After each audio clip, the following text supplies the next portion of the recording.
Hi, I'm Stephen Vantassel. You're listening to Living the Wildlife, discussing all things related to vertebrate pest control as part of the Pest Geek podcast family. Hi, everyone. Stephen Vantassel here, wildlife control consultant, bringing you another episode of Living the Wildlife as part of the Pest Geek podcast family. Hey, glad to have you on board. I hope you had a great week. As you can tell, we have a guest this week, and we'll talk about what he's going to bring to us today. But in the meantime, if you could click the link and ring the bell and subscribe to the channel, that would be lovely. If you have questions, thoughts, comments, yes, even criticisms, you can reach me at wildlifecontrolconsultant@gmail.com, wildlifecontrolconsultant@gmail.com. And if you're wondering what is Living the Wildlife all about, well, we're about providing research-based information on all things related to wildlife damage management. So we tend to get a little geeky here and technical. So if you're looking for the unusual things, then this is the podcast for you. And the reason is because without knowledge, you're not going to be able to differentiate yourself from your competition, because if you're doing what everyone else is doing, you're not going to be able to have a cost efficiency. So we hope you enjoy the show. Today, our guest is Fred Yasmine. He is the co-founder and CEO of PestSense. And you can go to his website, PestSense.com. Pest, P-E-S-T, sense as in the sensory of your body, sense.com, PestSense.com, and he runs a company that deals with remote monitoring of bait stations, and I would assume traps as well. So, Mr. Yasmine, we're really glad to have you on board here. How did you get into this particular business? Oh, thank you, Stephen. Thanks for having us on the podcast. Before I start, I'll just quickly do an intro. So I'm based in Sydney, Australia, at the moment, and I've heard a lot about Montana. My daughter only went there only a few months ago. I'm very keen to visit your neck of the woods, Sure. actually. So that's on my list. So how did we get here? Okay, so let's back up a little bit. Where did I come from first? So I've started my career in IT, and I've been in IT almost 40 years. So I've been around quite a long time. The PestSense founders also have got a pedigree in IT. So we're not pest controllers. We haven't spent, well, I have spent a bit of time out with Right. Now, pest controllers, but we're not pest controllers. So we're learning, I'll be honest. We are learning a lot, but just by talking to people. So we're very keen to learn and get feedback from the industry and adopt that feedback into the type of solution I'm going to show you shortly. We've worked in very big organizations like the Microsofts, and I've had the opportunity to actually work in the US quite a lot in my career.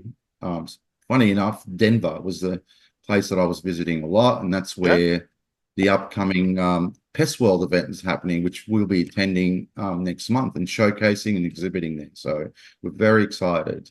Why is it important?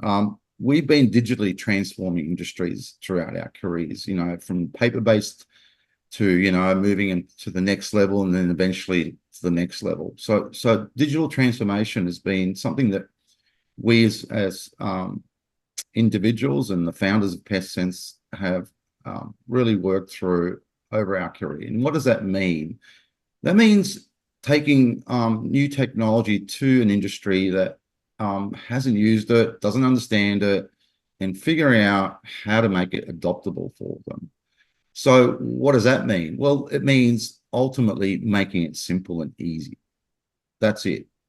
You can do that, and you can achieve those two main goals. You are lowering the barrier of entry and friction that comes with adoption of technology. So PestSense formed about 3 years ago, a bit more.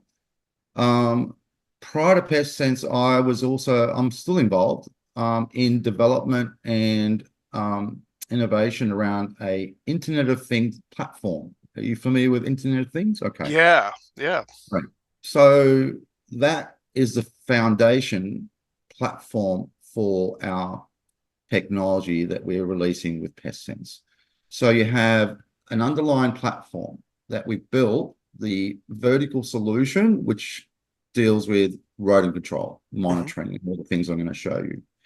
Why is that important? Well, when you build a platform, you are building an engine and a plumbing that can consume any device.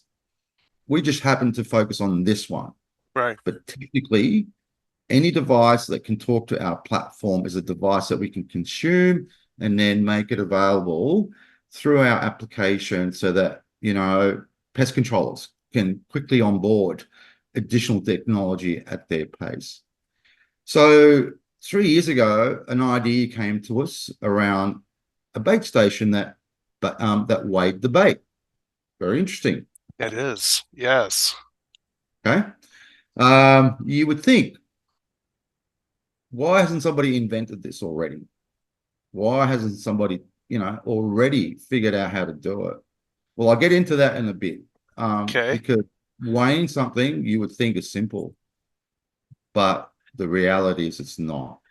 The reality is if you do it in a lab, yeah, you can test it out and it gives you the result. You put it out in the field, in the environment, and have the environmental impacts acting on the electronics, you get into a what I call a tantrum adolescent behavior. So I Yes. always Okay. so I always talk about our solution as having gone through infancy to teenage years where it was doing temper tantrum on them to now graduating into an adult. And Okay. so that journey involved a lot of R&D, putting it out there in the elements. I'm pretty sure Australia's, like the US, has got, we've got harsh elements out there, Hmm. literally. We've got places that are so humid versus places where we get, over 100 degrees.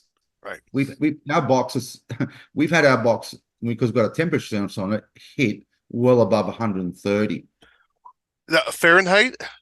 Yeah. Yes. Fahrenheit. So that Okay. would be 65 degrees Celsius. I think I could get it wrong. Yeah, that's probably about right. Right, right. So, when the environment's acting on the technology, and that's not the only thing, it's from simple things like what tilt position is the device? Right. Is there any vibration going on around it? Moisture, you name it, the impact that the environment has on what we would expect weighing something is actually quite a challenge. Mm. So, in many ways, the journey has involved us perfecting that part of the system. But along the way, we also um, identified some other benefits that we can roll in and integrate into our device. And so, I'm going to show you the device in a minute, but the secret of our solution doesn't live in the device. It actually lives in our platforms and our application, and how we process that sensor data and make it really powerful. Because ultimately, if you talk to customers, especially the ones I've been talking to, when we put this in front of them, quite often, the biggest thing that really stands out to them is the value of the data and what it's telling them. Okay. So data is quite important to many customers, because data tells me how big is the problem. Has it been, so information and turning that information into real-time information becomes quite interesting. And so when we designing and building our system, we put a lot of focus into the software and the smarts and all those sort of things, which I'll also present to you in a minute. So where are we? Okay, so we've launched in Australia and New Zealand, and we've launched in the UK, and we've also started to get traction in some of the European markets as well. Okay. Um, and we've had product release in market. The first batch came out at least a year ago now. And we've also done some early trials in the US just to prove the technology Right. actually works over in the US. So there isn't a lot of difference between Australia and the US in terms of the technology layer.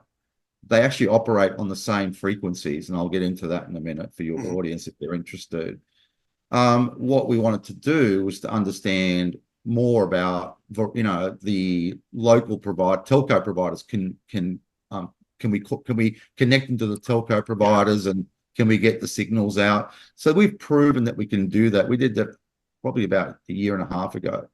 And that was way before, preparing ourselves for the upcoming launch.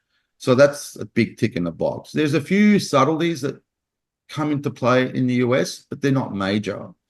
But I guess the main thing we're trying to work through as we get prepared to our US launch is what's different? What is driving legislations in different states that might be unique that we haven't identified as we've been working through here in Australia and some of the legislation that comes into play here, because does vary by market quite a bit. So that's a journey we're on, and we've engaged some industry advisors, both here in Australia, UK, and the US, to feed into our development those nuances so that we know how we need to be compliant in certain markets. So that's where we're at. We're literally, we've had a lot of success here in Australia. We've got sites where we're running hundreds of these stations 24/7. We've got sites that are very remote. So remoteness is a big area of it's a challenging area, because if a pest controller's got to drive out here in Australia, at least they could drive out 6 hours to get the site in some cases. So you can't do a frequent monthly visit when that's, well, you could, but it'd be cost prohibitive for most clients. Yeah. Correct. So that makes remote monitoring quite an easy thing, right? It makes it simple. Right. Then you get into other use cases where I put them into two buckets. I call them sensitive sites and critical sites. That's the two terms. So there are sensitive sites where people often, humans are there, shopping centers, retail, where any rodent running around can potentially cause huge brand reputational issues. Yeah. Childcare centers is a big one as well, right? You have zero tolerance around childcare centers when you just don't want any rodents anywhere near those kids, right? Yeah. Okay. Then you've got critical sites where you need to protect the assets that are stored there. And that is an interesting area because, again, the traditional method is you go out and you service them once a month, maybe even less.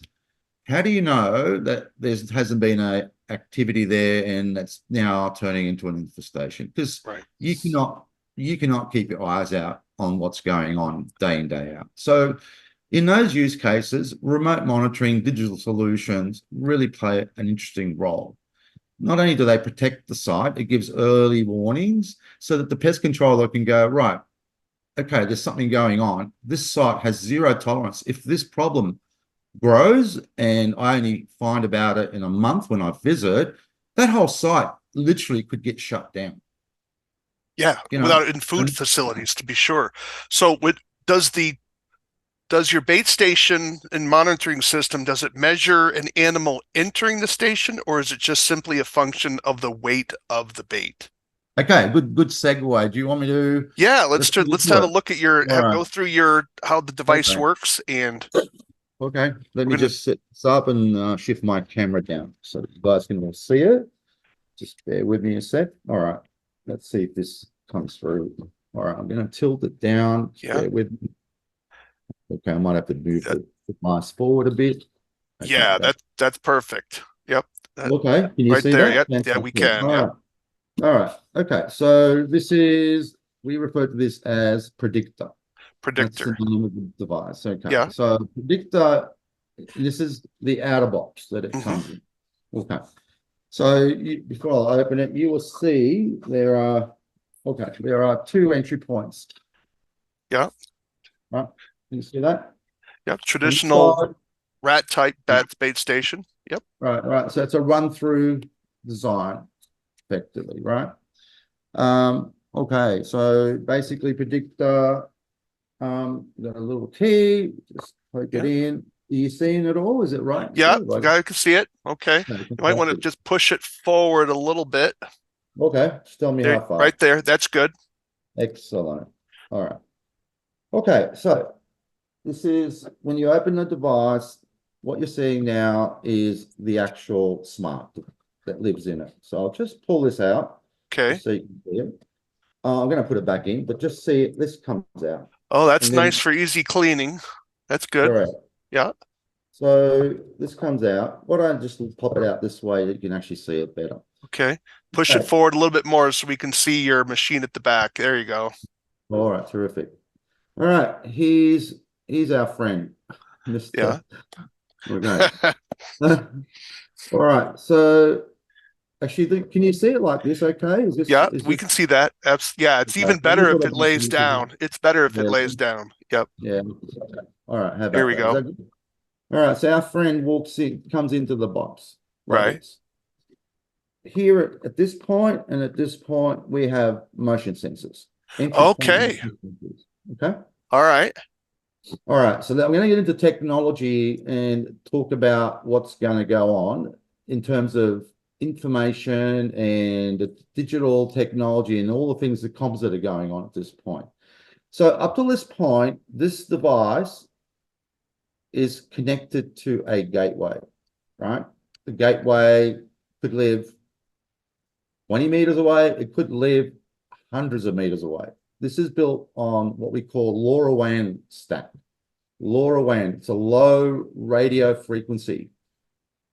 So the device itself doesn't have a SIM card or a 4G SIM. It connects to one gateway, and that gateway is receiving messages from the device. It's receiving the messages and then pushing that message out to the cloud that our application consumes. So, Okay. so while nothing's going on, it's completely asleep. It's preserving battery life. That's all it does. And then it just wakes up every so often and says, "Hello, I'm still alive," just so that I'm talking to you. All right. The minute a rodent or something enters it, it could be anything, by the way. It could be anything. It could be we've had frogs, we've had snakes, you name it. We've had everything come through this box. The minute something enters is when it wakes up and it says, "Okay, now I'm going to monitor and I'm going to wake up and see what's going on inside of the station." So let's move on to the next thing. So we have the bait weighing module all set up. You can see I've just put 2 blocks on it, right? Right. So when a rodent comes in and rodent will, consume and act on the bait like this, Uh-huh. eventually it will leave, exit, and then the system goes, right, I've been collecting a lot of data during that cycle. I'm going to now decide whether it's rodent or something else. And I'm going to, okay. And so it sends all the data to us. And this is what I said earlier, a lot of the smarts is in the actual software and the platform. And that does some machine learning around the data, looks at patterns, and then decides whether it should post it to what I call target detection versus non-target. Okay. So based on the patterns, based on the consumption that we get back from the system, we can differentiate between whether it's rodents or not. That's pretty important That because is. the last thing you want to do is just simply tell the technician, "Hey, mate, we've got something going on," but it could have been anything. It could have been, we've had bugs in Australia. We've got lots of bugs. Mm. Snails acting on the bait, right? Snails is a problem here. Yep. Always a problem. So you want to eliminate all that noise. Not that we discount it completely, but the minute we think it's a rodent, that in our system is posted as a true, what we call a detection. It's actually saying you've got rodent acting on this station. And of course, the next thing it's doing is keeps measuring the bait. So as bait depletes and eventually, it's all consumed, it's going to give you that information. Everything I'm talking about right now is happening in mere seconds. Okay? The information, the communication is all happening real time every time. It's not like we're waiting a day to find this out. So this is what we refer to as real-time monitoring, okay? And it's remote real-time monitoring even, because there are other solutions out there that monitor, but they're not doing it real time either, Okay, meaning you may need to visit the site to collect the data. Right. Okay, or there's different protocols that work differently, and because of the way they're configured, the way they send data, it's different. The LoRaWAN is literally real time. It's the device sends a message. It's literally just sends a message like a little email Right. to the gateway. The gateway receives it and then sends it straight to the system. It's almost instant. Like literally, if I took a block off and had the system on right now, and I had the trigger and everything, I will get that new weight within minutes Right. back to me, right? Now, Okay. you can say, well, is that really important? Maybe not. It's probably not that important, to have this, instantly. But eventually we've had our device in certain sites where even if something moves into the box, that's a trigger point. There's the pest controller's got an SLA that requires them to investigate it. And that's the zero tolerance. This is the critical sites where there is nothing allowed to move in at all. It doesn't matter if it's a rodent or anything else. So there's different scenarios that we kind of see happening in terms of the profile of why this works. Now, as I said before, we weigh the bait, but we've got a lot of smarts in this device as well. We have other things, and I'll just show you what I'm talking about. So removing this, we can deploy a standard T-Rex trap Okay. straight into this place. Arm Nice. it and switch it from bait to a snap trap. Okay. Okay. We can arm it, and now the system, and I don't know if you can see these buttons here, and this is Yep. sort of when we talk about simplifying things for the technicians and users, this is exactly what we're trying to do. We're trying to explain to them how to interact with this device. All the labels, the instructions, the steps are all covered off here. So with our system, you basically turn it off on once. That's it. Once it's turned on, it just remains on. When you service it, you've got two choices. You can define whether you want it to be set up for a bait weighing device or a snap trap. And that's Okay. it. You just have to tell it which one of these two. And then you've got a QR code here somewhere, back here, that Yeah. you scan. And then the app says, right, how much bait have you placed on this? Like what type of bait have you placed? So that you can track all of that.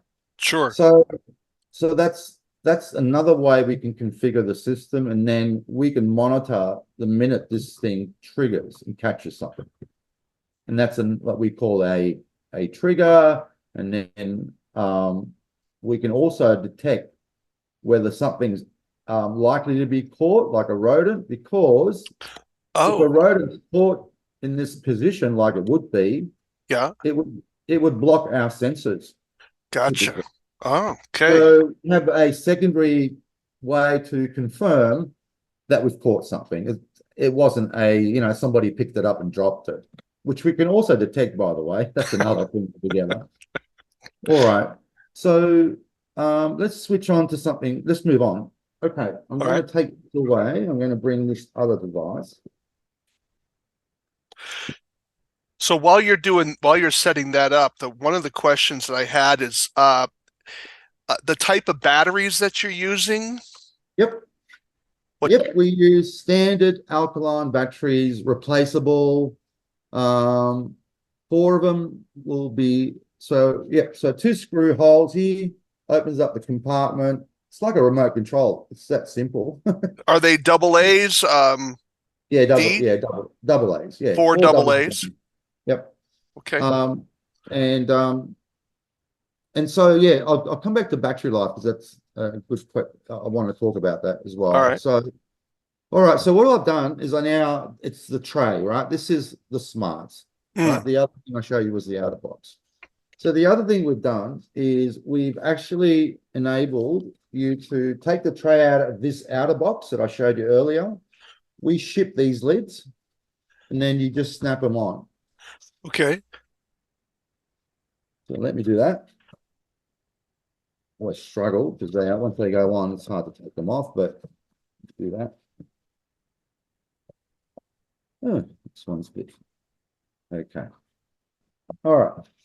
So same unit, the same features, nothing changes, doubles into a different presentation. Right. So where is this one used mostly? Well, it's better to, this is for internal deployments.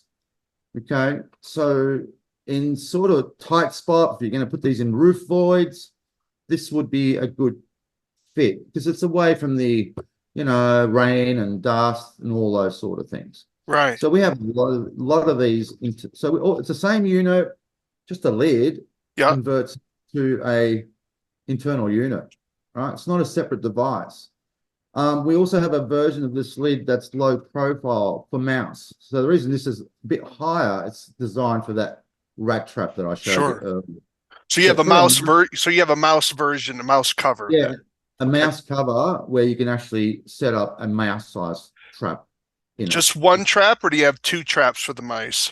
It is just one trap at Just the one trap. moment. Yeah, Okay. yeah, at the moment. We are working on other things, but Okay. all right. Um, okay, so we refer to this as predictor I, as in I internal, and the other one's predictor X external. Okay, so any questions, Stephen? We can go No, into. I think that covers it pretty well. Other than you wanted to, I don't want to jump ahead on you. The idea how long your the four AA batteries last with alkaline. Do you have a sense of that? Is it Yeah, six yeah. months? So we work on this quite frequently, every version. We're seeing around about somewhere between 18 months Okay. to up to 3 years. It really comes down to the amount of activity, Sure. Yeah. So right? you've in heavy infestations, though, someone should be able to get 6 months out of it then, if that even Easy. on Oh heavy, yeah. Yeah, yeah, lower no, Manhattan level infestation. yes, easy. Yeah, yeah, no. We've had devices out that have been running well over, well, 18 months and Oh still yeah, run. that's great. Okay. Okay, so it's very low power consumption. It literally stays asleep most of the time until it needs to wake up. Yeah. So that's very Yeah. I really like the fact that it's battery, because I can tell you it's just frustrating when you have to have, and some of the rechargeable, like, I have a flashlight, and I try to buy flashlights that have a battery that I can slap into it, because I'm tired of, like, oh, you have to have a cord, and then you got to hook it up to find a plug, and oh, it's like, yeah. I just want to drop a new battery in and be done with it. Yeah, So we've had kudos we've to you. had we've had the same feedback. Yeah. Yeah, it's a lot of the other. I mean, yeah, especially 4G devices because they consume a lot more battery because when they're waking up, they've got to go and find a cell tower, and there's Right. a lot of battery consumption, especially with 4G.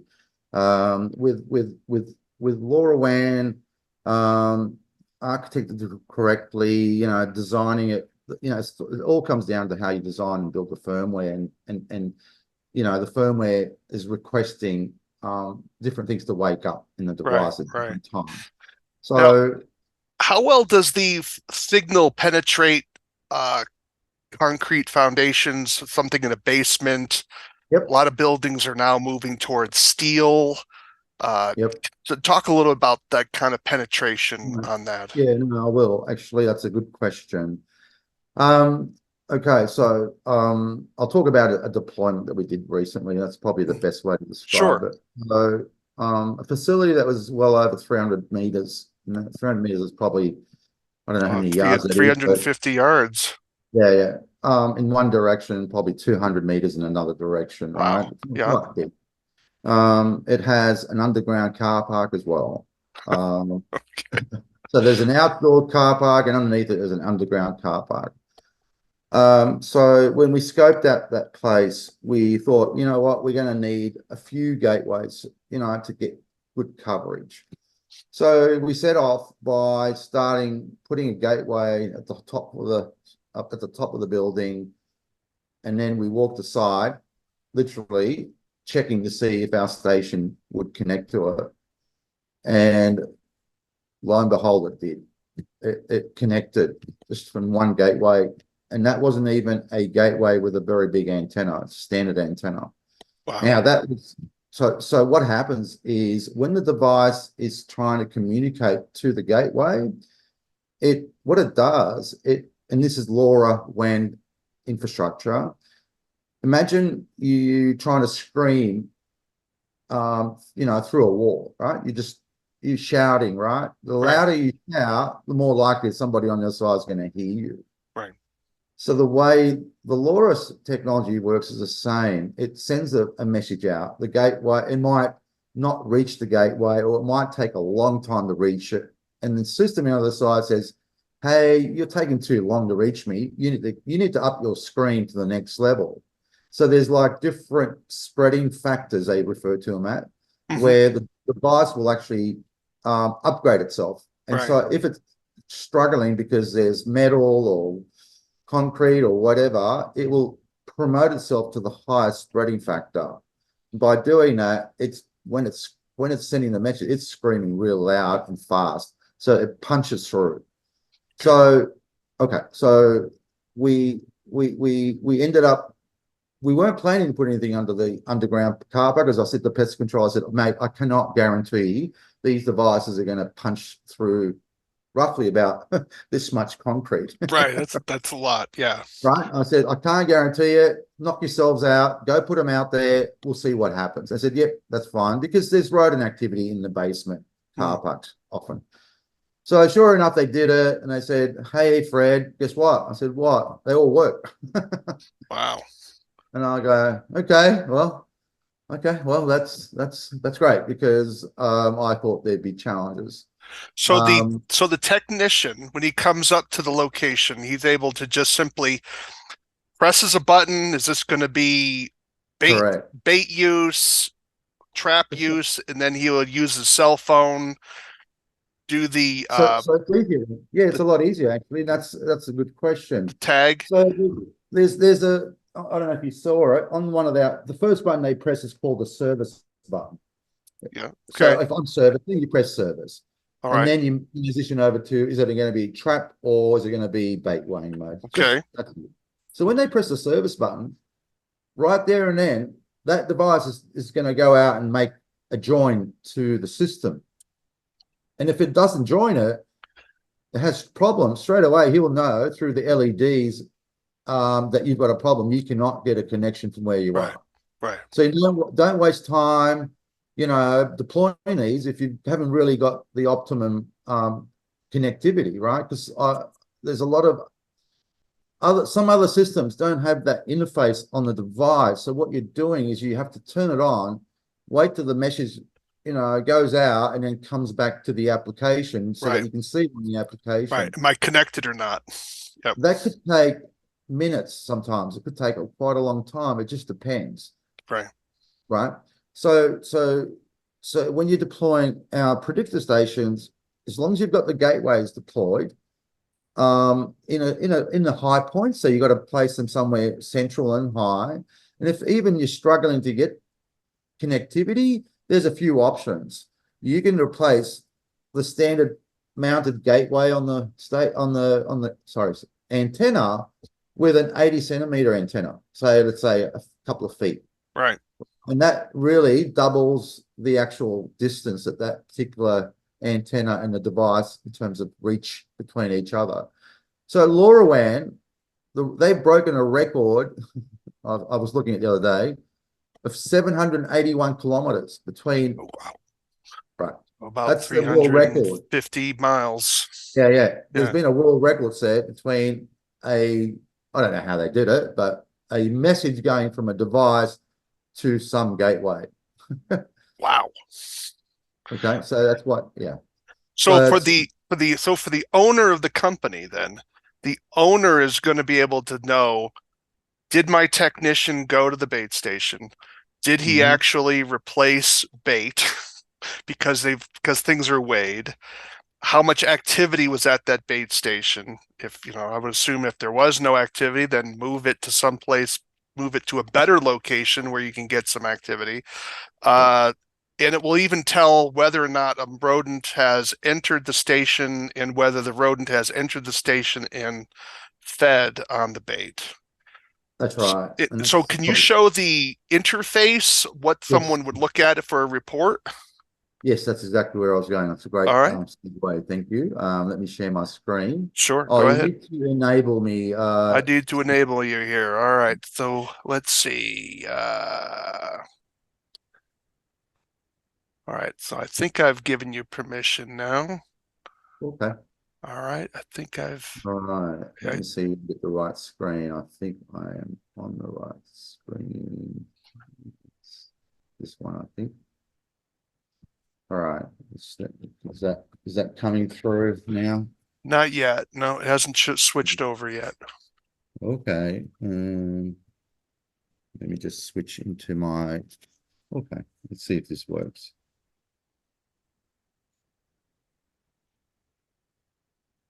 Okie dokie.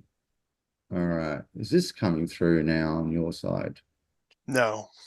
Okay.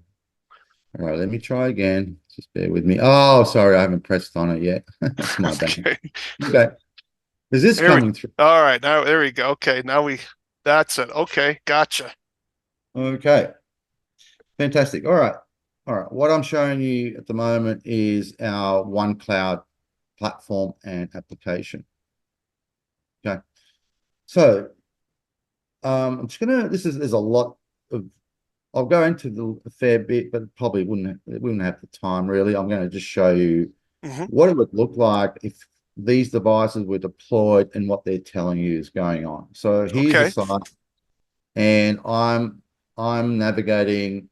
I can literally zoom out across Australia and look at all my sites and see what's going on. I mean, literally, I can actually navigate and look anywhere through So is Google this Maps. built off of Google Earth, or do you have another access to No, other no, satellite? it's leveraging Google Google Earth. Okay. right here.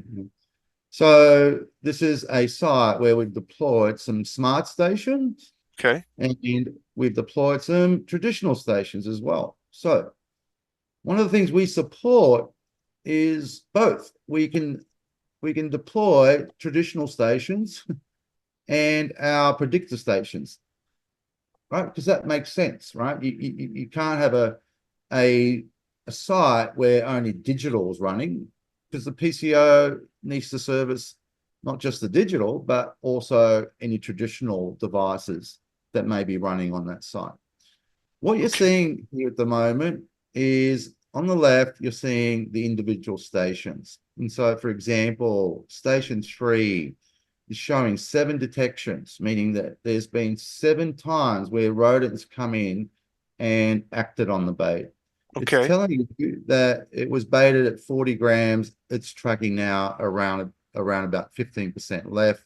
Yeah. And, 34 we're down grams. to 34 gram consumed. What you're Nice. seeing also is these rings around it. And this really tells you where most of the activity is going on. Like that's giving you an indication that, Oh, it's a yes, quick way of doing quick looking at the screen. You can tell, all right, that's the hot one right there. correct. Okay. Whereas when you're looking at these two, nothing's going on here, Nothing's going on. right? I like So, that.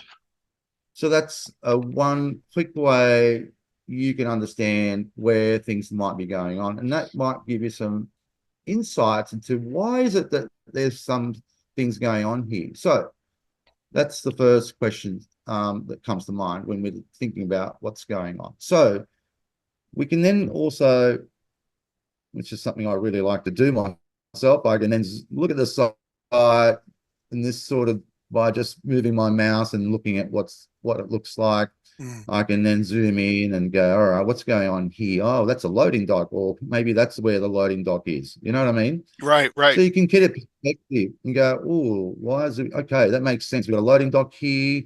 So that makes a lot of sense. So when we go out and do our visit, we probably need to look at what else is going on. Maybe where's it originating from? The problem could be originating from anywhere around this area, or Yeah. it could be just particularly because people are just dumping rubbish out in the bins, and of course that brings on the rodent activity. The other thing you can do is turn on this thing called a calendar heat map. I'll show you a little bit more, but this is a month-to-month view on activity and when activity has increased and how long it was increased before we got on top of it, and it's now under control. So the system, as it's collecting information, is also presented to you in a historical view. Right. I'll come back to this. There's another level of detail that I can show you.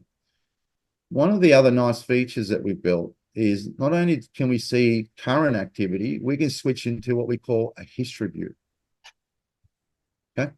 So now you will see on this the hotspots and the hits that have occurred, but then I can actually shift that time slicer back in time. And I can actually see when it started and where it started.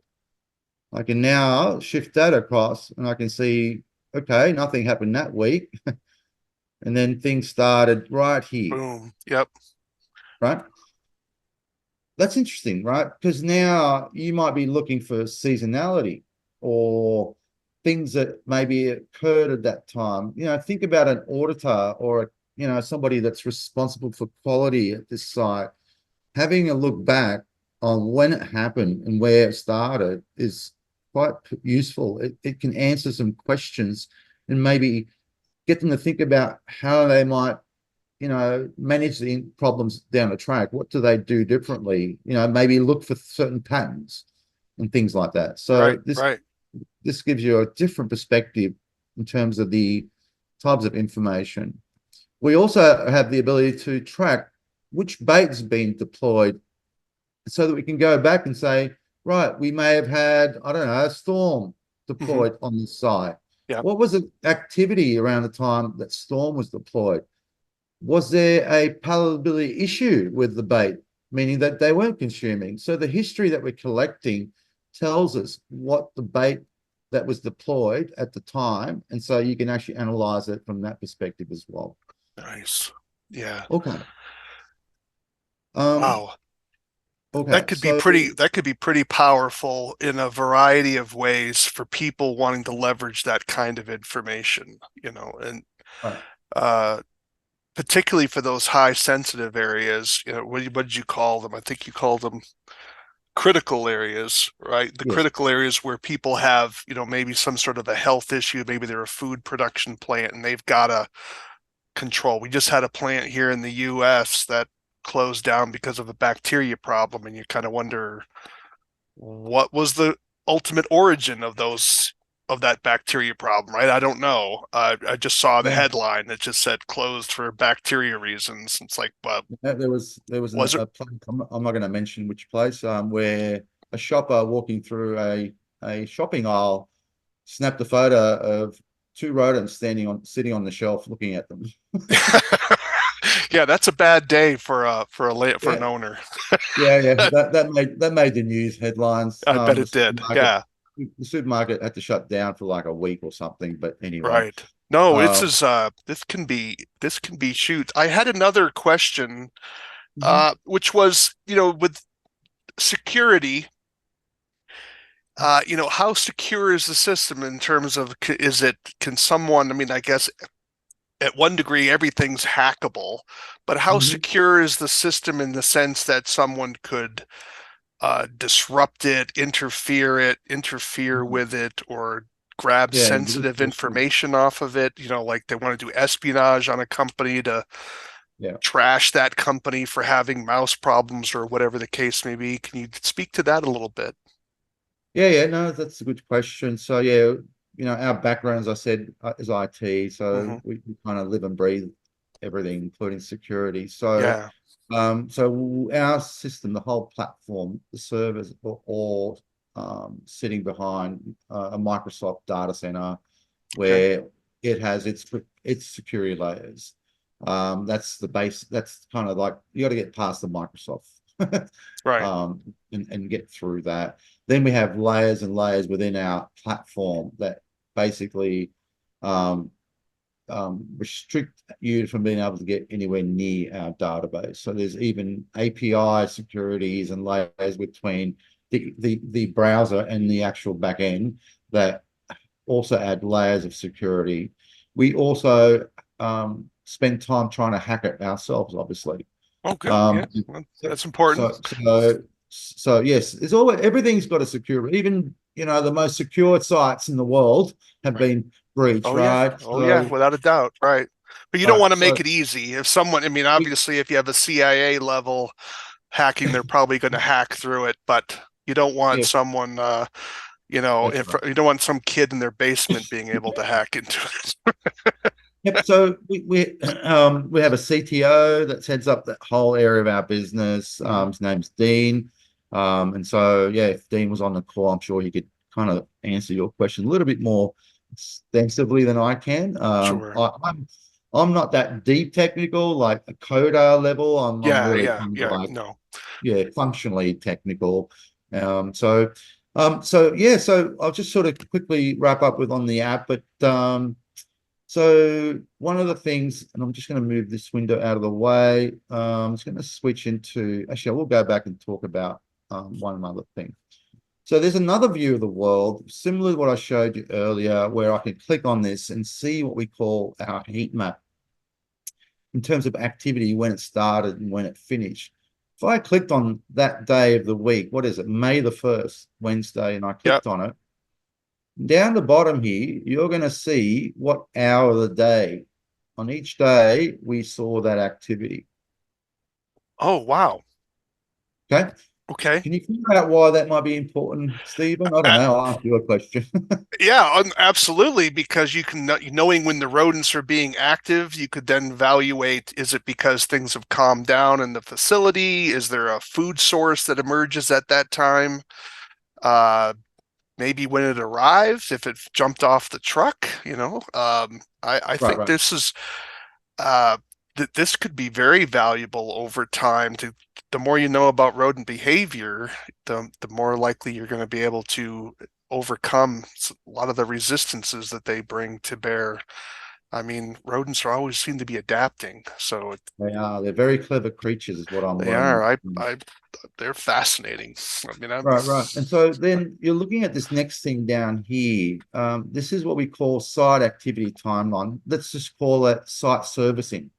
This is when the pest controller technician actually visited the site and what they raised. So, for example, here we've got they did a schedule review. This was a new install. So again, this is a history of what things the pest controller, the technicians have been doing during that period. So why is that interesting? It's interesting because if I'm the customer, I'm looking at this, and that's the other question that hasn't been asked. We have the ability to give the end customer access to the system as well. So if the pest controller wants to give them access, there are controls. Sure, But one of the sure, things we do is you can understand when the problem happened, what actions were undertaken, right? Maybe they've raised some recommendations. Maybe one of the issues here is that you're leaving the doors open, people. Right? You got to close these doors, and they've raised recommendations.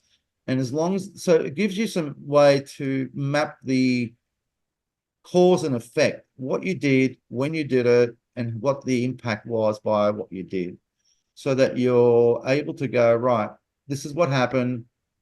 It caused this restaurant to shut down for a right. week.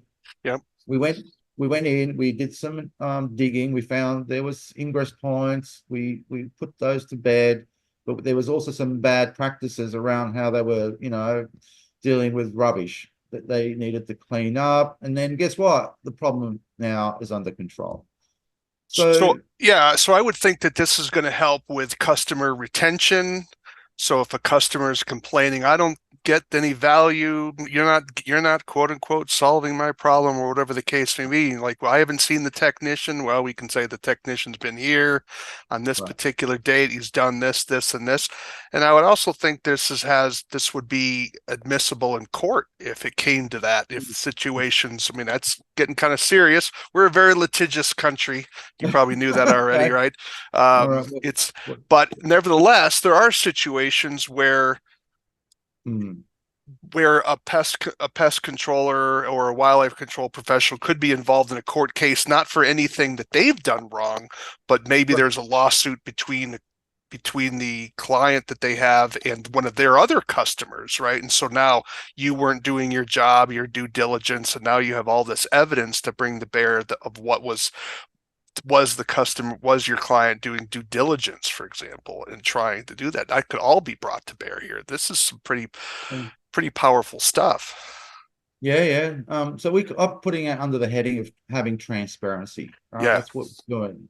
It's transparent. You're not opening up, files and logbooks and having to open them up and read what, who did what, and then sort of, it's not paper-based. We've Hmm. moved it completely to a real-time, um, few clicks away from opening up any site and being able to dig in and go, right, what's the history? What happened? How many services happened? What recommendations were raised? Were those recommendations acted upon? Yeah. These are all important questions that a customer or even because we also have situations where technicians move between companies. So what happens when one technician moves from one company to another, and now a new technician has to take care of that site? How does she or he know what's happened, right? And Right. so having this all captured and available at their fingertips really can help. I'm going to just show you, I mentioned when we started, ease of use is one of the key things that we're really striving for. It's not perfect, but we're getting there. We really are focused on getting the feedback from our trials and our users and rolling those ideas into our design so that we can make this as simple as possible. So I'll just want to show you how easy it is to interact with our map. So I'm just going to turn on our editor. And Okay. now I'm going to say, right, I'm going to now deploy maybe some traditional stations on this map. So I just click on here and I'm just going to move around. I'm going to say, I'm going to put two more, one here and one there. That's it. I'm going Okay. to drop it. Right. I'm going to move this smart station because we know there's nothing going on here. I'm going to move this guy and place him maybe, I don't know, just around about here. Sure. Okay. I'm going to then save that and it's done. Okay. So now I can post, that's now posted. Any detections that we get when we see the history, it will be tracked to that specific spot Right. where it's currently placed from that point onwards. Okay. Um, so it's not hard. It's pretty easy to update maps. Maps are always challenging, I'm finding, in the Yeah. real world. And so, keeping your maps up to date is one thing we've tried to really simplify for the end users. Just going to open up this view of the world as well. This is the mobile view. So I'm assuming you have Droid and Apple versions, or is it just one of those? It's actually literally running it straight from our app on the web. It's literally just connected straight Okay, to so it's a web application. So they just surf to their account on the web. it. Okay. So this is the view that the technician has. Um, it's one click to scan our QR code. So you just click on that button, walk up to the station, scan it. It will then take you straight to that card. So let's example, if this is the station I'm scanning, Hmm. then you're given this option to service it, and Yeah. it'll just prompt you to go, did you add bait? Yes or no? Has there approximate percentage taken? What's the next check date? Submit it. That's it. And Yeah. then they move on and scan the next station, right? Along the way, they can also collect images and photos. So Oh, nice. here's an example. Let me show you. This is a service point, we call it. Imagine it's not even a device. It's literally a point they need to go and inspect when they're out on site. So we have the ability, maybe if I switch to this one, actually, it's probably easier. It's Yeah. easier for you. Same thing. This is just the same thing, but I'm presenting it. If I click on the photo icon, I'm now seeing images and photos that I've taken along the way, right, on the mobile. So if I've been out there and I've taken previous photos and now I've come back and I'm like, right, this time it looks like these issues have been resolved. I'm taking another snapshot at that point. So it's very easy for them to collect the information. The next release that's coming out in a week from now has the ability for the pest controller to completely modify the types of questions they want to collect. Oh, wow. Okay. And so what that means is we can then say, right, you might choose to collect this same information, but you don't want to collect things like, you might say, just give it to me in high, medium, or low activity. Hmm. Just flag it that way, right? Or maybe, the pest types that you want to record are different, and you can just decide whatever you want to make them. So all that will become configurable by them. And then when the data is all collected, we will then be able to generate that service report with what they've captured, Right. all, Now, all done after the is service. is the data exportable into like an Excel spreadsheet type Yeah. format so it can be exported into graphs and charts that the customer wants to use? Yes, it can be. It Yeah, can yeah. be. Okay. Yes, it can be. Yeah, we've got areas that we're building specifically for you to be able to pull down like information like, all right, how much what bait was on this device Hmm. at the time, where all that information is just simply literally a rendering of a list that then allows them to export it. So it's not complete, but it's almost there. But we have Okay. been able to do that. As I said to you, we have the ability to literally, and I'm just going to show you this. When we want to add a new device, we can create things like a moth pot was one device type. We can add pretty much anything to our system and make it available for them to use as part of the site. So sites aren't just rodent stations. They've got other things. They've Sure. got flight control units. They've got other devices that are deployed. So we've built a system to make it easier for them to work and do their job. And so what we're trying to do is not to revolution our way through digital. We want to make it an evolutionary change, Yeah. meaning that, we're saying, okay, we've got a device that does this cool thing.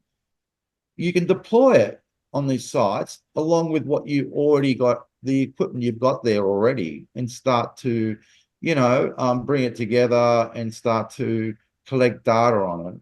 So there's that. Now, recognizing that a lot of pest controls have probably already invested in other systems as well Right. that they use today. So we recognize that in some cases, they don't want necessarily to use all the features of our app. They may just want data to go into um, their own system, or maybe a third-party system that's commonly used in the industry.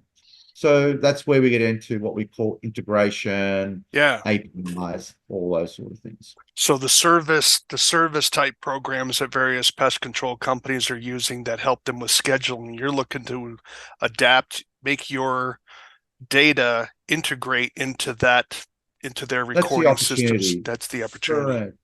Yeah, that is definitely the opportunity. Um, so that's kind of what brings it all together from a device um, communication in terms Hmm. of how it all works.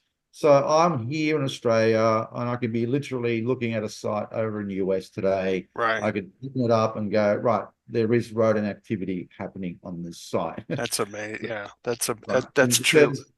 because the gateway is over in the US, the devices are talking to the gateway sending the data to the cloud. Our application is literally just lighting up that data and that information real That time. is amazing. So, Wow. As we're hmm.